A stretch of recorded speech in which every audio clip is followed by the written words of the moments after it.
सम्मानित दोस्तों, मेरा सादर अभिवादन, प्रणाम यथोचित। दोस्तों, मेरी ये वीडियो आज आप सबके लिए है, जीवन के लिए है। अगर आपने 5 मिनट निकाल करके इस वीडियो को देख लिया तो दोस्तों आप अपने परिवार के लिए रक्षा कवच बन जाएंगे और स्वयं के लिए भी, क्योंकि किडनी हमारा दूसरा हार्ट होता है।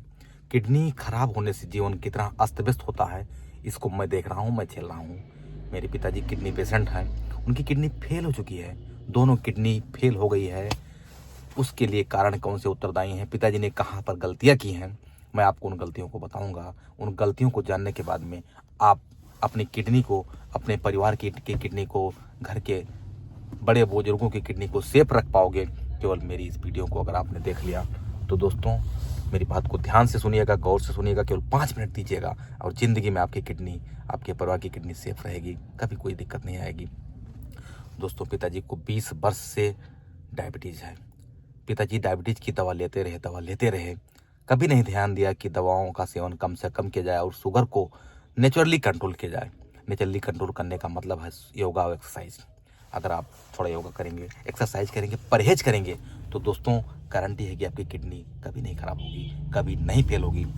दोस्तों, मेरे पास कुछ समय बचा था, मैं गाड़ी में बैठ करके मैंने कहा अपने साथियों को थोड़ा जागरूक कर दूं किडनी की समस्या से, क्योंकि किडनी की समस्या बड़ी भयावह होती है। इसके पीछे पूरा परिवार लगता है उस व्यक्ति को जिसको भी किडनी का समस्या आती है।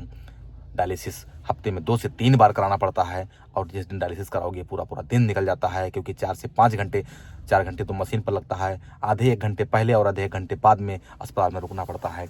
तो दोस्तों 6 घंटे लगना का मतलब हुआ पूरा दिन का चला जाना। दूसरे उस व्यक्ति को कितना पीड़ा तकलीफ होती है दोस्तों। बीपी को लगातार मेंटेन करना पड़ता है, कई बार फिस्टुला बनाने में समय जाता है, परमाकैथ बनता है, जंघे से डायलिसिस होती है और इसके अलावा जुगुलर पड़ता है। दोस्तों, कई तरह के यंत्र होते हैं जो शरीर में लगाए जाते हैं ताकि डायलिसिस आपका सही से हो पाए। जब एक फेल होता है तो डॉक्टर दूसरे पर विचार करते हैं, दूसरा फेल होता है तो तीसरे पर विचार करते हैं, तो बड़ी भयावह स्थिति होती है। ऑपरेशन करके फिस्टुला बनता है, जुगुलर बनता है, परमाकैथ पड़ता है। दोस्तों, ये स्थिति आपके जीवन में ना आए, आपके परिवार में ना आए, आपके माता पिता को ना समस्या आए, आपको ना आए, आपके बच्चों को ना आए, इसके लिए आपको शुरू से ही सतर्क होना पड़ेगा, क्योंकि बीमारी बड़ी खतरनाक है। दोस्तों, सबसे बड़ा दुश्मन इसका है डायबिटीज़। डायबिटीज़ होने पर हमारे ब्लड में शुगर की मात्रा ज़्यादा बढ़ जाती है और शुगर की मात्रा बढ़ने से दोस्तों बड़ी समस्या आती है। सबसे बड़ी समस्या क्या है कि हमारी किडनी में जो नेफ्रॉन होते हैं, छोटे छोटे कण होते हैं जो छलनी के तरह के होते हैं, ये छलनी ही पूरे शरीर के ब्लड को प्योरीफाई करती है, साफ़ करती है। हम जो भी खाते हैं, पानी से लेकर के नमक, चीनी, खाने के जो भी हमारे रस मिलते हैं, जो भी निकलते हैं, वो सब सीधे खून में मिलते हैं। दोस्तों, खून में हर भोजन पदार्थों में उसके फायदे और नुकसान दोनों होते हैं। कुछ बहुत अच्छे अमृत तुल्य उसमें पोषक तत्व होते हैं और कुछ जहर के समान होते हैं। तो उस जहर को छानने का काम ही किडनी करती है। अगर किडनी अपना काम बंद कर देती है तो ये जहर, टॉक्सिन इस शरीर में जमा होने लगते हैं और ये टॉक्सिन पूरे शरीर में मिल जाता है। दोस्तों, हमारी नसें सूज जाती हैं, नसों में अपना काम करना बंद कर देती हैं, पानी शरीर में भर जाता है। अगर किडनी काम नहीं करेगी तो आपके खून में पानी मिल जाएगा, पानी के साथ साथ तमाम सारे विषाक्त पदार्थ मिल जाते हैं और आदमी की स्थिति बहुत बुरी हो जाती है। तो दोस्तों, पिताजी को 2017 से पता चला है हमें कि किडनी खराब हो गई है या किडनी खराब हो रही है, तभी से लगातार इनकी दवा चल रही है, लेकिन ये दवा भी एक सीमा के बाद में अपना काम नहीं कर पाती है। 8 साल तक पिताजी दवा के बल पर रहे और 8 साल के बाद में मित्रों दवा ने अपना काम करना बंद किया। तो दोस्तों, इस नेफ्रॉन पर बड़ा लोड पड़ने लगता है। जब शुगर वाला खून साफ करना पड़ रहा है किडनी को, तो नेफ्रॉन को ज़्यादा काम करना पड़ता है, पहली बात। दूसरे, नेफ्रॉन जो है हमारे टाइट धीरे धीरे होने लगते हैं, क्योंकि उसमें कुछ जमा होने लगता है, ये शुगर वाला खून। साथ ही नमक अगर मिल गया, क्योंकि नमक का भी रोग है, नमक बढ़ने से ब्लड की मात्रा, ब्लड गाढ़ा हो जाता है। नमक और चीनी दोनों मिलने से एक गाढ़े ब्लड को किडनी को फिल्टर करना पड़ता है, तो किडनी को बहुत मेहनत करनी पड़ती है। तो सबसे पहला काम है कि चीनी की मात्रा कम हो, नमक की मात्रा भी कम हो, दोनों ही चीज़ की मात्रा हमको कम करनी पड़ेगी। डायबिटीज़ का निरंतर मॉनिटरिंग करना पड़ेगा।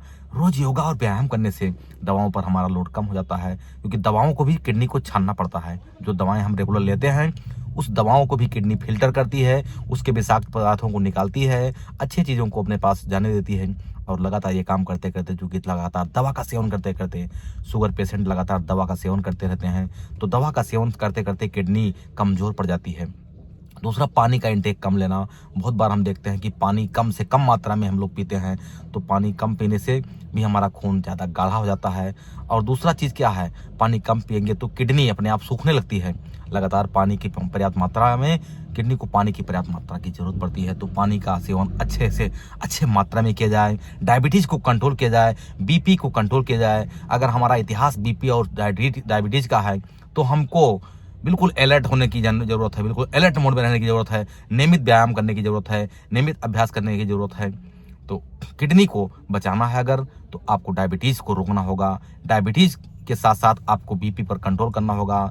डायबिटीज़ बढ़ने पर आपको शुगर ज़्यादा आपके ब्लड में जाएगा, बीपी बढ़ने पर ज़्यादा नमक आपके शरीर में बढ़ जाता है, और नमक की मात्रा कम से कम मात्रा में नमक का सेवन करना चाहिए। ज़्यादा मात्रा में नमक लेने से भी बीपी बढ़ता है। बीपी बढ़ने से हमारे ब्लड सर्कुलेशन में स्पीड बढ़ जाती है, तेज कभी हो जाता है, कभी धीमा होता है, कभी बीपी ज़्यादा होती है, कभी बीपी कम होती है। किडनी पर इसका बहुत दुष्प्रभाव पड़ता है। जब बीपी एक नियमित मात्रा में रहती है तो किडनी फिल्टर आराम से कर लेती है, क्योंकि खून का दबाव तब उतना नहीं होता है। लेकिन बीपी हाई होने पर खून का दबाव बहुत तेज हो जाता है, बड़ा प्रेशर होता है, और उस प्रेशर को हमारी किडनी झेल नहीं पाती है, और धीरे धीरे किडनी में क्रिएटिनिन जमा होने लगता है। क्रिएटिनिन एक तत्व होता है जो ब्लड की गंदगी है, और ब्लड की गंदगी को क्रिएटिनिन से नापा जाता है। क्रिएटिनिन का लेवल 0.4 से 1.4 तक होना चाहिए, 1.5 तक कभी कभी आता है। इसके आगे जब बढ़ता है तो हम लोग खराब किडनी की स्थिति में पहुंच जाते हैं। इस लेवल के नीचे ही 1.5 से नीचे ही क्रिएटिनिन लेवल होना चाहिए। और इसके साथ साथ यूरिया जमा होने लगता है, क्योंकि यूरिया का फिल्टर भी किडनी अच्छे से नहीं कर पाती है। तो जब यूरिया नहीं छान पाएगी, क्रिएटिनिन नहीं छान पाएगी, तो किडनी बीमार होने लगती है। और धीरे धीरे कुछ दिन तक डॉक्टर लोग जो है, किडनी की डाइट कोई दवा नहीं है। सबसे बड़ी बात यह है कि किडनी को सही करने वाली कोई विशेष दवा नहीं है, किडनी को सपोर्ट करने वाली ही दवा है। डायरेक्ट हमारे छन्नी को, हमारे नेफ्रॉन को साफ करने की कोई दवा आज तक डेवलप ही नहीं हो पाई है, सिवाय डायलिसिस मशीनों के। तो क्या होता है, जब किडनी काम करना बंद कर देती है तो हम डायलिसिस मशीन के शरण में जाते हैं। ये मशीन की प्रक्रिया एक तो बड़ी महंगी प्रक्रिया होती है मित्रों। हर डायलिसिस का अगर आपको पैसे से कराना होता है तो 2-2.5 हज़ार रुपये शुरू होता है, और 3-4 हज़ार रुपये तक एक डायलिसिस का खर्चा लग जाता है। और किसी भी पेशेंट को कम से कम 2 डायलिसिस होना होता है, तो 3 दूनी 6 हज़ार रुपये आपका एक सप्ताह का खर्चा हो गया। और 6 चौके 24 हज़ार रुपये महीना आपको केवल किडनी को साफ करने वाली मशीन, यानी कि सारी ब्लड को साफ करने वाली मशीन जो किडनी का काम करती है, डायलिसिस मशीनों को देना पड़ता है। और उस पेशेंट का लगातार इलाज चलता है, वो दवा पर डिपेंड हो जाता है, तो 10 से 12 हज़ार का महीने का दवा का खर्च कम से कम आता है। यानी एक पेशेंट को कम से कम 35 हज़ार रुपये महीने का चार्ज लगता है। तो कितना ही महंगा एक तो हो गया। दूसरा, लगातार उसको कितना तकलीफ देना पड़ रहा है। 5-4 घंटे मशीन पर लेटता है वो, उसके परिवार वाले भी उसके साथ लगे रहते हैं।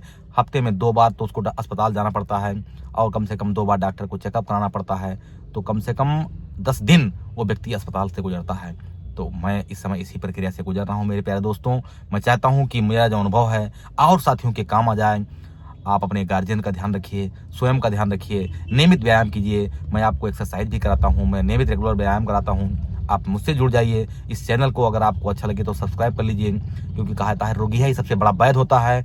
मैं रोगी को देख रहा हूँ, लगातार रोगी के संपर्क में हूँ। तो दोस्तों, मेरा ये अनुभव आपके काम आ जाए। मैं तो झेल ही रहा हूँ, आपको ये समस्या ना होनी पड़े। आप मेरे सभी दोस्तों से मेरा अनुरोध है कि आप रेगुलर अपने गार्जियन का देखभाल कीजिए, स्वयं का देखभाल कीजिए, बीपी ना बढ़ने दीजिए, शुगर ना होने दीजिए, डायबिटीज़ ना होने दीजिए। छोटी छोटी बीमारियों से अगर आप बचेंगे, डायबिटीज़ अपने आप में तत्काल कोई लक्षण नहीं दिखाता है, लेकिन ये कई बीमारियों की जड़ है, कई बीमारियों का बाप है। अगर ये रहेगा तो बीमारियाँ अपने आप आ जाएंगी। तो प्यारे दोस्तों, डायबिटीज़ से आपको बस वीडियो लंबी हो जा रही है, मैं चाहता हूँ यहीं विराम दे दूँ। किसी अगले वीडियो में और चर्चा कर दूंगा, लेकिन इतना जान लीजिए नटसेल में कि आपको बीपी नहीं बढ़ाना है, आपको डायबिटीज नहीं होने देना है। बीपी और डायबिटीज़ 2 चीज़ें अगर बढ़ गई तो किडनी की बीमारी होने से कोई रोक नहीं पाएगा। आपका परिवार किडनी पेशेंट बन जाएगा। माँ बाप और परिवार के लोग जब किडनी पेशेंट हो जाएंगे तो हमारे लिए जीवन बड़ा भयावह हो जाएगा। बस आप कंट्रोल कीजिए डायबिटीज़, रोज योगा कीजिए, एक्सरसाइज कीजिए, खान पान पर संतुलन बनाइए, अच्छी चीज़ें खाइए, मीठा कम खाइए, साथ ही जो है आप फैटी चीज़ें कम खाइए, आप प्रोटीन वाली चीज़ें ज़्यादा खाइए, प्रोटीन का सेवन कीजिए, अच्छे आहार का सेवन कीजिए, अंकुरित अनाज खाइए, फल खाइए और मोटे अनाज खाइए। तो फिर आपको डायबिटीज़ नहीं होगा। और रोज़ अगर आप वॉक कर ले गए, एक्सरसाइज कर ले गए, जितना आपसे हो पाता है उसको करते रहिए, स्वस्थ रहेंगे, हेल्दी रहेंगे। तो स्वस्थ और चिंता भी, तनाव भी मत लीजिए, क्योंकि जीवन ये नश्वर है। तो यहाँ बहुत तनाव नहीं लेना है, चाहे आपका प्रॉफिट हो रहा है या लॉस हो। हर तरह सम रहिए, सम बने रहोगे तो आप स्वस्थ रहोगे, परिवार को खुशहाल रखोगे। बस मेरे दोस्तों, मेरा उद्देश्य था कि आप लोगों को बताऊं। अगर मेरी जानकारी आपके किसी काम आ गई तो मैं आपको सौभाग्यशाली मानूंगा। और अगर मेरा ये वीडियो आपको अच्छा लगा तो प्लीज़ इस चैनल को सब्सक्राइब कर लीजिएगा, लाइक कर दीजिएगा दोस्तों से, और मैं इससे भी बेहतर जानकारी आपको देता रहूँगा। तब तक के लिए बहुत बहुत आभार, बहुत बहुत धन्यवाद। जय भारत, जय हिंद।